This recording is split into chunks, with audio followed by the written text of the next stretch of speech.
Kisah Al-Ustadz Ahmad Izzah Al-Andalusi dikisahkan di mana pada suatu sore di tahun-tahun 1525, di situ, di suatu penjara tempat tahanan orang-orang, terasa hening dan mencekam. Ketika matahari mulai tenggelam di daerah Andalusia, seorang pemuda melewati beberapa sel yang ada dalam sebuah kompleks tahanan tidak jauh dari Grenada, ibu kota keemiran Grenada, yang runtuh pada tahun 1492 setelah Reconquista Spanyol. Nama pemuda itu adalah Adolf Roberto. Badannya yang tinggi tegap, disertai dengan berperawakannya yang gagah dan keras, membuat seluruh para tahanan muslim merasa sangat ketakutan. Jenderal Adolf Roberto, sebutannya, adalah pemimpin penjara yang terkenal bengis itu, sedang memeriksa setiap kamar sel-sel para tahanan, di mana di setiap penghuni tahanan dalam penjara itu wajib membungkukkan badannya rendah sebagai hormat ketika seorang algojo penjara itu melintasi di hadapan mereka, karena kalau tidak, maka sepatu bot keras milik Tuan Roberto yang fanatik Kristen itu akan mendarat di wajah para tahanan. Dan suatu ketika Tuan Roberto marah besar karena dari dalam sebuah sel tahanan terdengar seseorang yang sedang mengumandangkan suara-suara yang amat ia tidak sukai dan dibencinya. Terdengar suara keras, "Hei, hei, hentikan suara jelekmu. Hentikan!" teriak Roberto dengan sekeras-kerasnya sambil membelalakkan kedua bola matanya. Namun apa yang terjadi? Ketahanan laki-laki yang di kamar itu tadi tetap saja bersenandung dengan kusyuknya. Maka Roberto bertambah berang. Algojo penjara itu menghampiri kamar tahanan yang luasnya tidak lebih sekadar cukup untuk satu orang saja. Dengan marah, ia menyemburkan ludahnya ke wajah orang tua, sang tahanan yang lemah dan keriput, yang hanya tinggal kulit dan tulang pada tubuhnya. Tetapi tidak puas sampai di situ, ia pun lalu menyelupkan ke wajah orang tua itu dan seluruh badan tahanan orang tua renta itu. Dengan rokoknya yang masih menyala dan sungguh ajaib, tidak terdengar secula apapun keluh kesakitan dari tahanan tua itu. Di bibir yang pucat dan kering milik sang tahanan itu, lalu dengan amat galak untuk meneriakkan kata, "Rabbi, wa ana abduka," dan tahanan lain yang menyaksikan kebiadaban itu serentak bertakbir, "Allahu Akbar, Allahu Akbar." Mereka dengan sambil berkata, "Bersabarlah wahai Ustadz, insyaallah tempatmu di surga." Dengan suara kerasnya, "Hentikan, diam." Kalian semua, sambut sang jenderal, mencoba menghentikan kegaduhan suara para tahanan. Melihat kegigihan orang tua yang dipanggil Ustadz itu oleh sesama tahanan di situ, sang algojo penjara itu pun bertambah-tambah memuncak amarahnya. Ia bahkan memerintahkan pegawai penjara untuk membuka sel tahanan itu, yang kemudian ditariknya keluar tubuh orang tua rentah itu sekeras-kerasnya, sehingga terjerembab di lantai. Lantas, sang algojo berkata keras, "Hei, orang tua busuk. Bukankah engkau tahu, aku tidak suka suara itu?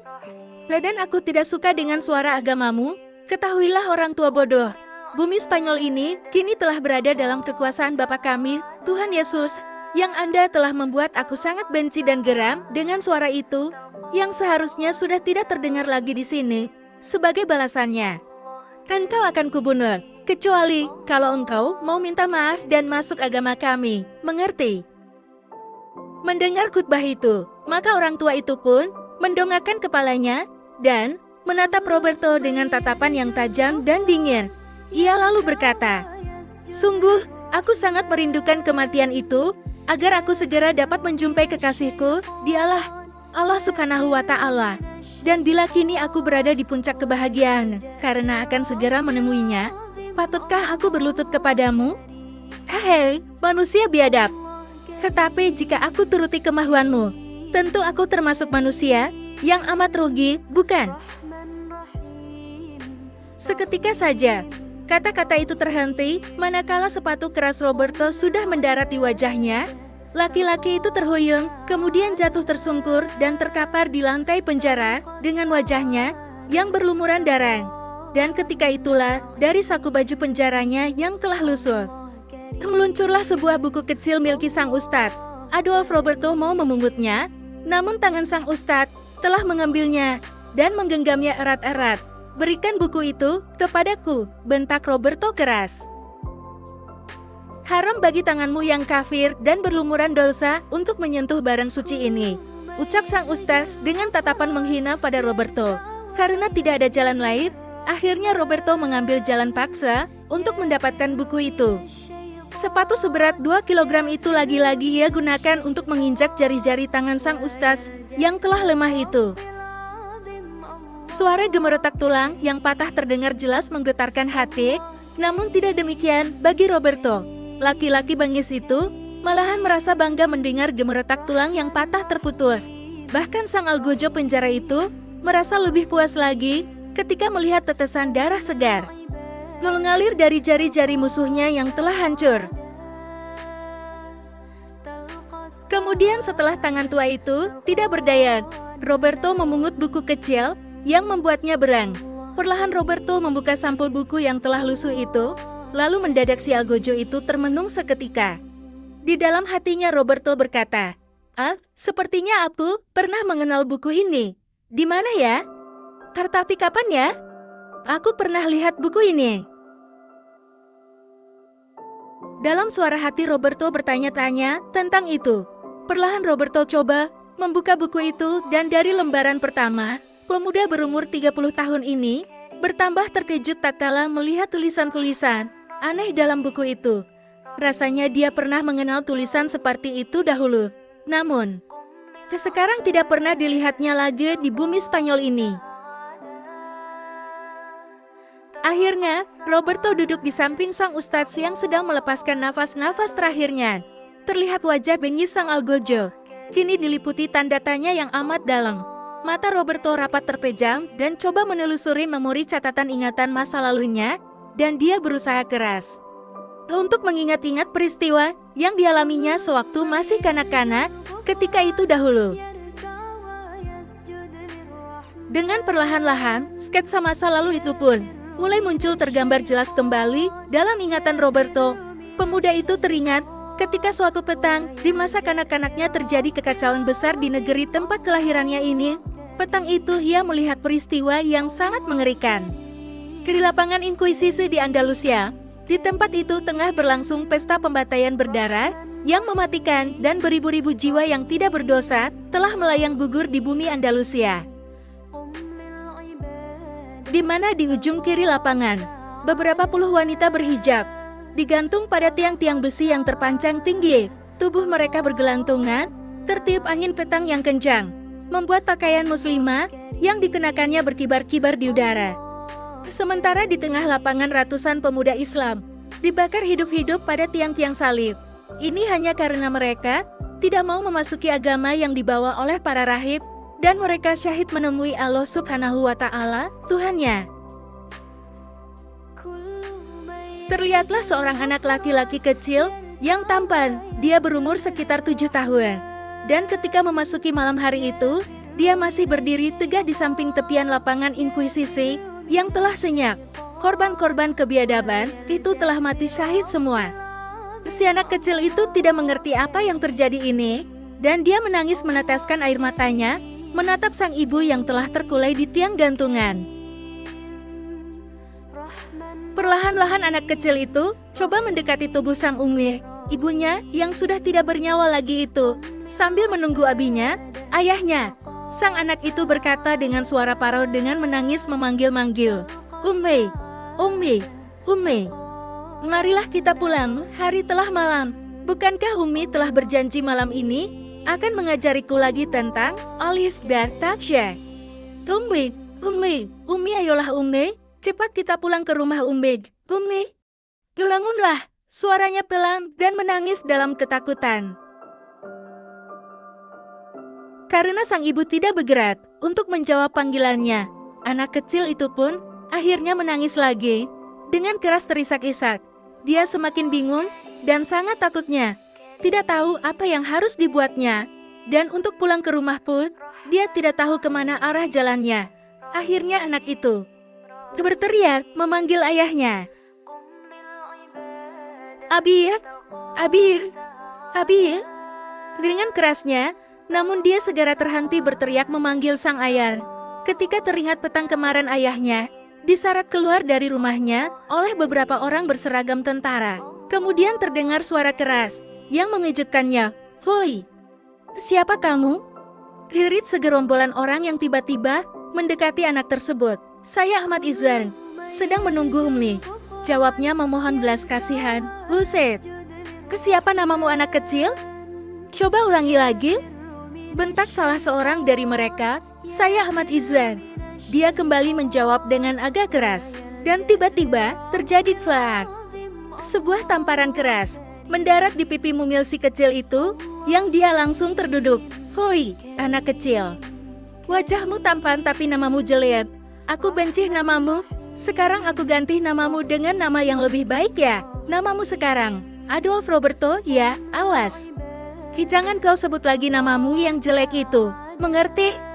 Kalau kau sebut lagi nama lamamu itu, nanti akan kubunuh," ancam laki-laki itu. Anak kecil itu pun menggemetaran, terdiam dan sangat ketakutan.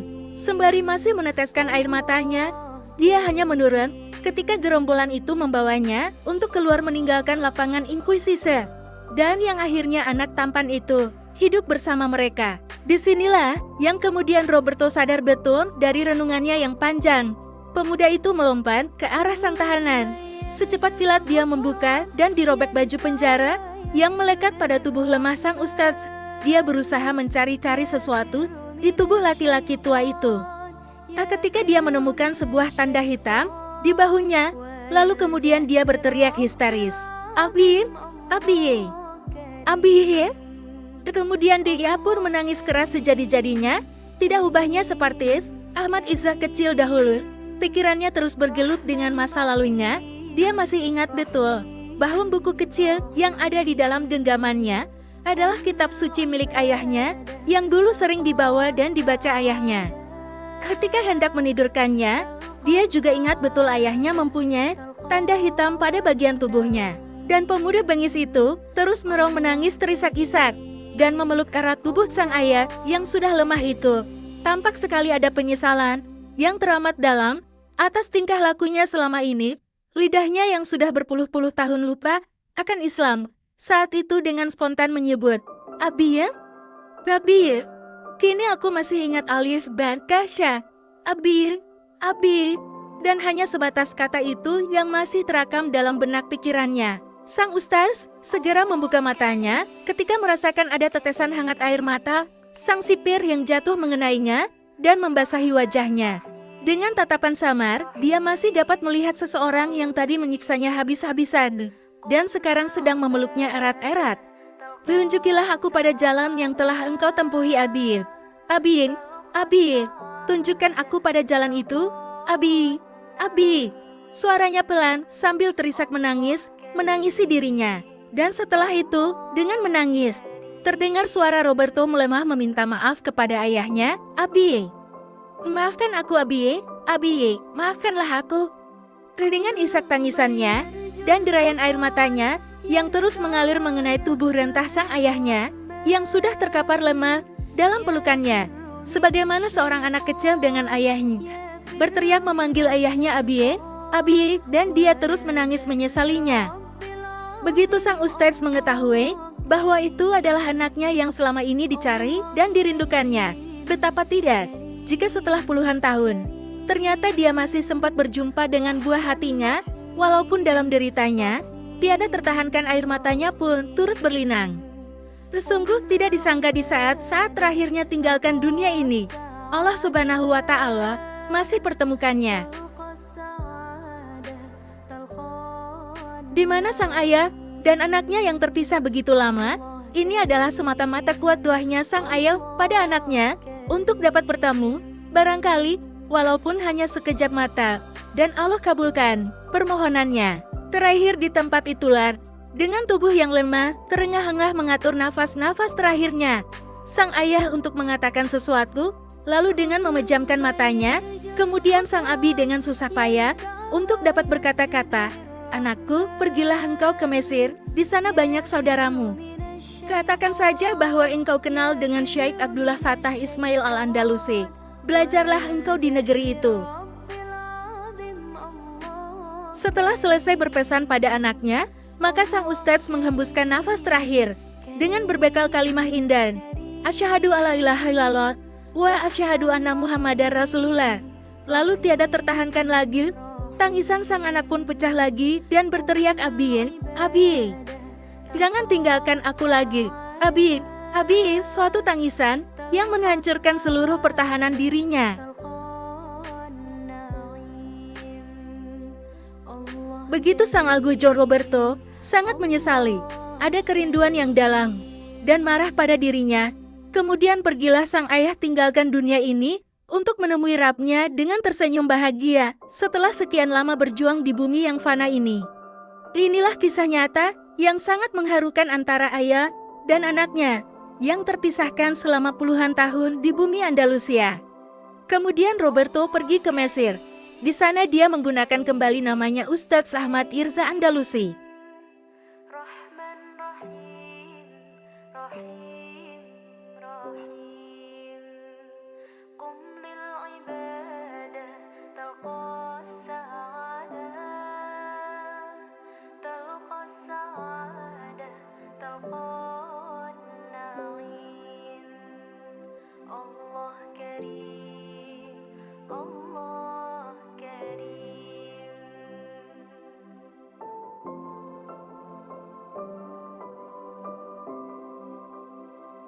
كل من يرجو الغفران يركع ويسجد للرحمن يفر من الشيطان ويلجأ للرب العظيم الله كريم كريم رحمن رحيم